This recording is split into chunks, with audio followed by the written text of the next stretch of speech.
The Brian Kelly era here with the LSU Tigers has started off pretty darn well. Back to back double digit win, 10 win seasons to be exact. Yet the fans in Baton Rouge are hungry for something more. They want to get back to the college football playoff. They want to get back to winning a national title. And with a lot of talent gone off of last year's team, can this year's team replenish that talent, improve some things, and get their way to a national championship game? You're about to find out what I think here in this video. What's up, Tailgaters? You're in the booth with Tailgate Nate today, and welcome to my channel. Welcome to prediction season. I'm predicting all 134 teams this summer in the FBS ranks of college football. Guys, that means I'm doing your favorite team. So what are you doing? Hit the subscribe button, ring the bell so you know when that video gets uploaded. Guys, there are a lot more ways than that to help me support my channel, though. I want to thank you for watching this video because it helps support my channel in more ways than you can even imagine, and you can do more by liking, commenting, sharing, and anything else you are willing and able to do to interact with the channel. Helps to support it, so thank you guys so much. Misspoke there in my intro. This team is simply looking for a college football playoff berth. Then that will help them get on the road to the national championship game. Let's talk about LSU in 2024. How do we do that? Well, we're going to take a deep dive into LSU's offense, into the team's defense, and then we will go through game by game, preview and predict the schedule for LSU here in 2024. Makes sense? Good. Got a couple little notes before we begin. Right here are going to be the stats from last year's team, both offensive and defensively, depending on the screen that you're on. And for your viewing pleasure, right below the team's logo, down there, right below me, I have put the team's coaching staff. Again, that is for your viewing pleasure. I may say a couple names on there here and there. So without further ado, let's go ahead and talk about LSU football in 2024. Starting out with the offense, of course, you got to start with the most important position on the field, and Jayden Daniels is gone off this team. The Heisman Trophy winner from last year was the second overall pick to the Washington Commanders, and he was simply sensational in a Tiger uniform last year. Almost 5,000 yards of total offense last season. 3,812 with 40 touchdowns, 4 picks on 72% completion percentage through the air and on the ground. The leading rusher of this team, by the way, 1,134 yards, 10 rushing touchdowns, and 135 tries. That's 8.4 yards per carry. And, well, with no disrespect to Garrett Nussmeier, who will be that starting quarterback, at least I think, for LSU in 2024, Jayden Daniels is a guy to where his production is just going to be really hard to replicate. He is a sensational, generational type player with some great talent, and LSU is going to be missing Jayden Daniels this year. However, LSU fans, you finally get Garrett Nussmeier. Now, he is in a really good offensive system, and we'll talk about his weapons here in a minute, but this is what Tiger fans have been waiting for. This is what Garrett Nussmeier himself has been waiting for. He has sat in this program for so long, and Garrett Nussmeier is finally going to be at the helm of the LSU Tigers this season. Ricky Collins is going to be there as well as a Vanderbilt transfer and A.J. Swan, but it is Nussmeier's show. He gets his time to shine, and I think a lot of you are going to find out that he's a really talented quarterback and a really good football player. The running back room, though, yeah, that loses a ton of talent. Noah Cain, who had his moments, he was sort of up and down during his time in Baton Rouge, but Noah Cain's still a good player. Obviously, he's off to play on Sundays, and a lot of names leave through the transfer portal. Logan Diggs, John Emery Jr., Trey Bradford, and Armani Goodwin, of course, all gone. So your running back room, you do return Josh Williams, 284 yards, 5 touchdowns last season. He should be that leading running back in 2024. Caleb Jackson comes back. And then Trey Holly is a little bit of an interesting case. So as of right now, he's been suspended by the team for legal issues that I'm not going to dive into. This is not the video for. If you want more information, go ahead and do your research yourself. But there hasn't really been a whole lot of legal action, at least that I've seen. So until something gets sorted out, I've put him here. But to me, it's unlikely he plays in 2024. He's on this list just on the off chance that he does get to play football this season. Caden Durham is a high-impact freshman on the offensive end that you need to watch out for in this running back room, especially with how much they lose through the transfer portal. Your 2 top targets, who both were 1,000-yard receivers last year, are gone to the NFL. Malik Neighbors had 1,569 yards and 14 touchdowns last year and 89 catches. 68 catches for his running mate Brian Thomas for 1,177 yards and 17 receiving touchdowns. So out of the 44 passing touchdowns that were thrown by LSU last season, Neighbors and Thomas caught 31. Yeah, two really good players, and Jaylen Brown is off through the transfer portal there as well. A guy that just never really got his shot to play in LSU, but is going to go be a talented player there. I believe he ended up going over to Florida State. The wide receiver room here, Kyron Lacey figures to take over that number one role as the lead wide receiver here for this team. And yes, just to go back, Jaylen Brown did go over to Florida State. Kyron Lacey comes back as the lead wide receiver. Besides Neighbors and Thomas, 558 yards, 7 touchdowns for Lacey last season. He'll be a good player. Chris Hilton and Aaron Anderson also come back, as well as some transfers coming in. CJ Daniels is coming over by way of Liberty, and Xavion Thomas is over from the way of Starkville in Mississippi State. No tight end losses, so hey, your tight end room remains intact. Wonderful. Mason Taylor, very, very good tight end, very good player. Mac Markway and Kamorian Pimpton will be back to highlight this tight end room as well. On the offensive line, with Charles Turner, the center, gone to the NFL, Lance Hurd and Marlon Martinez gone to the transfer portal. My projected starting 5 on the offensive line looks a little something like this. Will Campbell, Garrett Dellinger, Miles Frazier, Emory Jones Jr., and DJ Chester should be your starting 5 on the offensive line. That's according to me, as well as ourlads.com, which is where I end up using everything for my depth chart.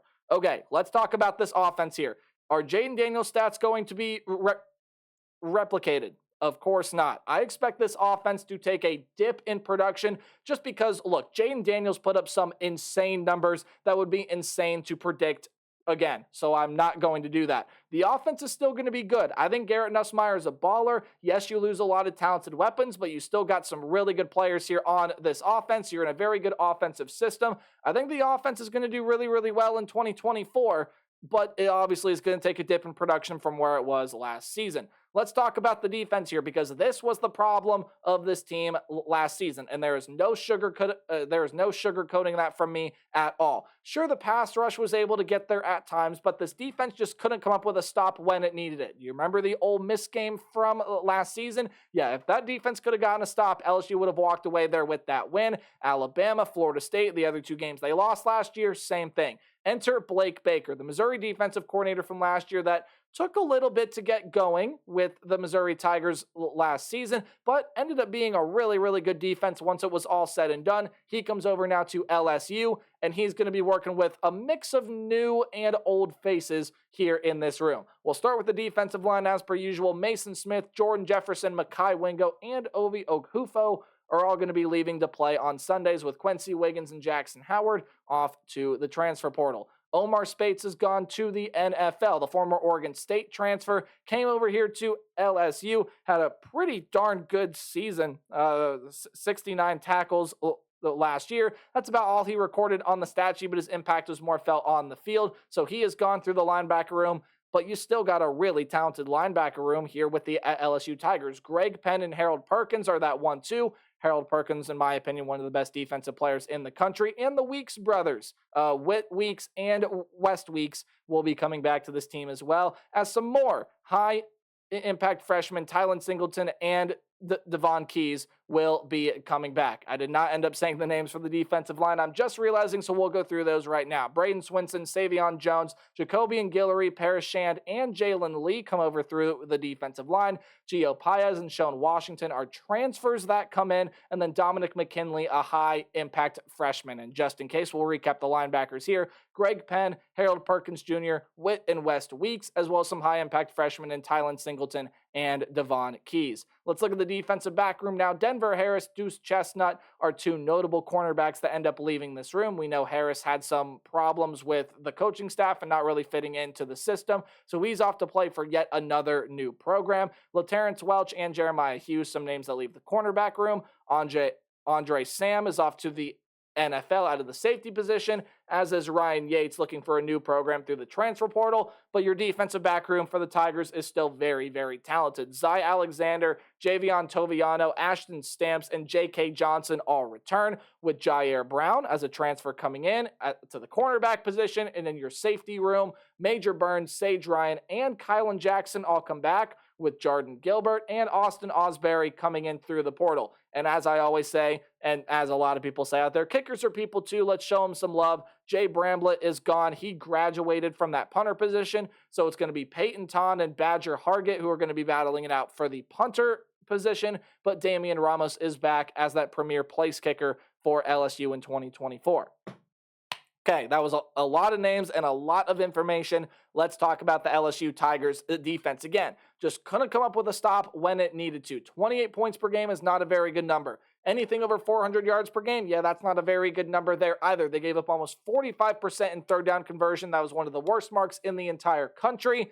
It's going to get better in 2024. Not only does Blake Baker help bring an improved sort of defensive format and defensive scheme, this team made a lot, and I mean a lot of notable hires and notable changes to this defensive staff to where it improved it, and it got better. LSU is an improved defensive staff. They have a good defensive roster, in my opinion, led by guys like Swinson and Jones on the defensive line, Penn and Perkins in the linebacker room, Alexander, Burns, and some other guys that are coming in through the portal in that defensive back room. This defense has all the talent in the world to succeed. I believe they will take a step up here in 2024. Now let's look at LSU's schedule here for this upcoming season. Any game at home will be underlined, while any game on the road is in italics. That's that slanted text with one neutral site game that is listed accordingly that we'll talk about here very, very soon. Any game in green is a game I see LSU being able to win easily. Any game in yellow is a close win. Maybe it gives LSU a scare, but I still think the Tigers come away with the W. And of course, red is a loss. So let's predict LSU in 2024. First game, we take you to Las Vegas there. Sunday in Las Vegas, September 1st, the first day of September, the day before Labor Day, of course. It's going to be LSU versus USC, and I cannot wait to watch this game. Now, Miller Moss is that quarterback for USC this year. I think in a previous video I said Mason Miller. I must have had Creighton basketball on my mind for some strange reason. But USC there with Miller Moss at quarterback, with Zachary Branch back at wide receiver, and a ton of other weapons, USC's offense is still going to be really, really good. But much like the LSU Tigers, USC's defensive side of the ball needs improvement. They, much like LSU, made some defensive staff changes. DeAnton Lynn comes in by way of UCLA to end up being that defensive coordinator, and USC should also be a team that improves on the defensive side of the football. So I know both of these defenses are going to get better, sure, but I'm not really going to rely on either of them to make my prediction here. So it's going to come down to which offense do I trust more late in the game to pull out a win. And with all credit to Miller Moss, Zachary Branch, and Lincoln Riley's offensive mastermind, I like Garrett Nussmeier better as a quarterback. I like some of the playmakers here, maybe besides Zachary Branch, better than what USC has. And I think LSU's offense is more equipped with the defensive talent that they have to pull out this game. So I got them winning that week one game there. It's going to be a heck of a fight in Las Vegas. Can't wait to watch it. But the Tigers offense helps them steal that one against the Trojans, who are now part of the Big Ten Conference. LSU will have no trouble with their FCS opponent. So let's go ahead and swiftly move past that one to the game against South Carolina. South Carolina is a team that's going to have some building to do. A ton of talent leaves through the portal. Spencer Rattler, the quarterback, has gone through the NFL, and there's just a ton of things that need sorted out with the South Carolina Gamecocks in 2023, or I should say in 2024. However, this is a South Carolina team that I just think this is a tricky spot here. Tough environment early in the year. Quarterback getting the first, not necessarily the first career starts. I believe Garrett Nussmeier has started a game before for the LSU Tigers, but really just his first full season. I think he's going to be a little bit rattled. South Carolina is going to give LSU a scare, but in my mind, there is no doubt that the Tigers end up winning this game. So at the end of the day, they get the win. They will move on to week 4, coming back at home in Tiger Stadium to play the UCLA Bruins, where I think they will make quick work of UCLA. UCLA's got some weird coaching things happening right now. Of course, DeAnton Lynn gone, Chip Kelly gone, a lot of talent gone, especially Dante Moore, that quarterback, and entering a new conference there. UCLA's in a weird spot for me. I don't really like that team all that well. I think LSU gets a pretty easy win there in week 4 against another Power 4 opponent. They'll be able to beat the South Alabama Jaguars there as well. South Alabama's had a lot of good talent over the past couple of years, but a lot of it is finding other programs through the transfer portal. We'll see what South Alabama looks like here. They were one of the better teams in Group of 5 in 2023. Didn't pan out, or in 2022. Didn't pan out that way last year. Who knows what happens this year, but either way, LSU should be able to roll through that game. Then you get your first bye week, a perfect place for it before you have to play the Ole Miss Rebels. I got to say, Tiger fans, I'm sorry for this prediction, but I'm really high on Lane Kiffin's Rebels this season. Jackson Dart comes back, and even though Quinshon Judkins is gone, guess what? Logan Diggs, former LSU running back from the past couple of seasons, he's going over to the Ole Miss Rebels to join Ulysses Bentley and some other transfers in that backfield as well. Ole Miss returns a ton of offensive talent, filling gaps in through the transfer portal. The defense is going to continue to take a step in the right direction. I'm really, really high on what the Ole Miss Rebels have in 2024. That's a team that is in win now mode right now. I love, love, love that Rebels team. And I think for the second straight year, they're going to be able to give it to the LSU Tigers, this time in LSU's home stadium. Ole Miss beats LSU to hand the Tigers their first loss in 2024. Then you get to go on the road and play an Arkansas team that I think is just going to be really, really tough to figure out this year. Sam Pittman, a lot of people kind of figured out, or I should say not figured out, but a lot of people kind of figured, how is this guy keeping his job? Arkansas is a team that I don't think is going to find much success this season with KJ Jefferson gone. The LSU Tigers will be making quick work of the Arkansas Razorbacks. They will win that game there in Week 8. Week 9, though, different story. Mike Elko is here at Texas A&M, second game of a back-to-back road stretch right before your bye week, before that big game against the Alabama Crimson Tide. I think this is the place where LSU trips up. So I see the LSU Tigers losing to the Texas A&M Aggies in Week 9. Mike Elko is bringing a lot of very nice talent over to Texas A&M. Connor Weigman, I expect to take that next step. There's some good defensive talent there. I just think this is a tough game for the Tigers to go in and play on the road here. So call it an upset if you want. It probably end up will being so. I got the Tigers losing that one, but after their bye week, I do see them beating the Alabama Crimson Tide. I think Garrett Nussmeier, this LSU defense, are going to make a couple plays. Tiger Stadium will be rocking. Jalen Milroe is going to throw a pick that ends up helping to seal the game. I think this LSU cornerback room is definitely, this LSU defensive back room is definitely equipped to battle this Alabama pass catching room. And Alabama's secondary, especially with the loss of Caleb Downs, is extremely young, especially in that cornerback position. Kyron Lacey, a lot of the wide receivers are going to have a field day here. I have LSU winning this game.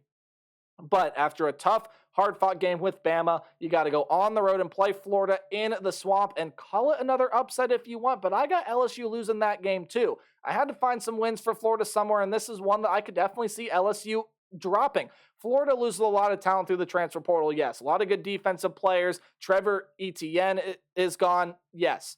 I know. They replace a lot of that talent with some really, really good players out of the transfer portal, and Billy Napier's squad is going to be competitive this season. This is my one kind of upset on the schedule for the LSU Tigers, but I do see them losing that one there to the Florida Gators before they went out the rest of the way. So I do see them beating Vanderbilt there on Week 13. It's Vanderbilt. LSU is going to have a pretty easy time with them. And then you get the game at home against Oklahoma to end off the year. Now, don't sleep on Oklahoma. That's going to be a tricky game. And I think Oklahoma's going to be sneaking competitive in their SEC debut. Jackson Arnold's a good quarterback. He's got a lot of returning weapons to throw to. But again, questions about that defense have surfaced. I think Tiger Stadium, Blake Baker, and this LSU defense are firing on all cylinders at this point. Garrett Nussmeier and company will be rolling really, really well as it is the final game of the season after all. Jackson Arnold's going to make it tough on this LSU defense, but Tiger Stadium helps with the home field advantage, and Oklahoma loses to LSU to end the regular season for LSU at 9-3. Definitely not the record I think Tiger fans are going to want to see here. I think 10-2 is probably the next most likely case, but there are a lot of tough games on the schedule here. Some really tricky road spots with A&M in Florida, Ole Miss, Alabama, Oklahoma, I think are all going to be really, really good teams. Even that USC game in Week 1 We've seen LSU drop that week 1 game in the neutral site back-to-back years. So 9-3 is what I have for the LSU Tigers. Chance to get that double-digit win season when they go back to a bowl game, possibly a spot in the college football playoff as well. Clemson's going to be coming up next. Remember to play hard but tailgate harder, and let me know what you think about the Tigers in the comment section below. Goodbye.